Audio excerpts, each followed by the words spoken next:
Hello guys, good morning muna rito at good evening dyan. At eto, pag-usapan natin yung pagkagising mo may mababasa kang statement galing sa bobo. Galing sa taong grasa sa beeping may sayad. What the heck? Ito basahin natin, komentuhan natin at malalaman natin kung gaano kabobo itong BP na may sayad na ito. Okay? Sinday sayad. Sige, sabi niya rito.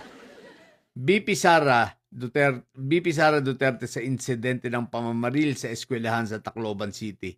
This tragedy also exposes the failure of the government to recognize the importance of intelligence gathering and identifying threats before lives are lost. O di ba napakabobo lang? Paano magiging kinakailangan ng intelligence gathering itong mga batang ito? Itong mga teenager na ito? Teka lang, terorista ba mga ito? Teka lang, NPA ba mga ito? At bakit mo naman sila isusurveillance kung sakalit para makakuha ka ng intelligence gathering sa mga to? Ang mga to mga kabataang siraulo, hindi naman to threat sa national security. Mga siraulo na sino ba naman ang makakaalam na bigla-bigla yung mga yan ay makakaisip mamaril? Diba? At magpaplano ng pagpaslang sa kanilang actually, pambubuli lang talaga gusto ng mga yan eh. Hindi lang nila akalain at siguro talagang may mamamatay. Oo, mamamaril sila pero hindi nila inisip na may mamamatay. Kaya ginawa nila yan dahil mga siraulo nga, no? Pero mas kung itong batang ito, mga teenager na to ay siraulo, mas siraulo si Inday Sayad. Isipin mo, failure daw ng government sa pag-gather ng intelligence information. Paano nangyari yun? Hindi na lang sabihin ni Inday Sayad na kita mo, tama ako, kaya ginagastos ko yung intelligence fund namin ay dahil sa nung ako'y nasa DepEd para magkumuha kami ng mga informations, ganyan. At bigyan namin ng assignment sila Mary Grace Piatos na kailangan mag-gather ng mga informations about sa mga ganitong klaseng mga krimen. So, simple lang guys.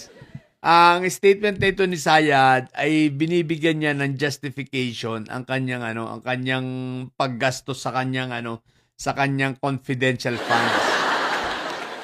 Ang problema, sobrang bobo. Intelligence gathering trabaho maaabot ba ito basta ng mga nasa intelligence natin? Hindi naman ito terorista. Diba? Isusurveillance ba yung mga batang yan? Sa tingin mo, Inday Sayad, kung di ka pala bobo, isusurveillance ba yan? Ng mga intelligence? Tatanga-tanga ka naman. So, gusto na naman magpalusot para bigyan ng justification ang kanyang paggastos ng intelligence fund. Yan ang totoo, Inday Sayad. Kaya sinasabi mo yan. Sabi niya, this tragedy also exposes the failure of the government to recognize the importance of the intelligence gathering and identifying threats before lives are lost. What the heck? So, ang sinusurveillance, ang kinukuha mga informations, ay regarding sa national threat. Ito ay hindi national threat. Ito ay krimen, isolated crimes, na ginawa ng dalawang didilis, tagasunod mo, Inday Sayad, na mga kabataan. Malamang-lamang kung may rally dyan, kasama itong mga ito rally ng mga didilis na may sayad, di ba? Kaya guys, maliwanag. Ito ay statement ni Inday, humahanap ng lusot, humahanap ng justification sa kanyang pagkakagastos, pagkakawaldas ng kanyang intelligence fund. Pero ang problema mo, Inday Sayad, hindi yan uubra, hindi yan papasa, At sa trial, dun mo na lang yan sagutin. Okay. So ilan muna sa mga bobong didilig at may sayad na nyo. Ang tatay nyo ay preso, ang BP nyo sira ulo. Matili kayo mga bobo at may sayad. Sa mga may sayad ay laging high blood. Bye!